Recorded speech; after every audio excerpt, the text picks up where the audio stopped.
I was looking on Pinterest trying to find some ideas to make a shirt made with upcycled materials, either the entire shirt or with added materials to an already made shirt.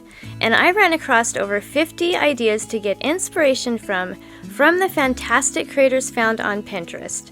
There are some really neat ideas on this list, and I'd like to recreate one myself. Please vote for your favorite in the comments below and give a like indicating that you voted. Once I get 100 votes, I'll recreate one of the winning ideas.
done yet, but I wanted to thank you for watching the video.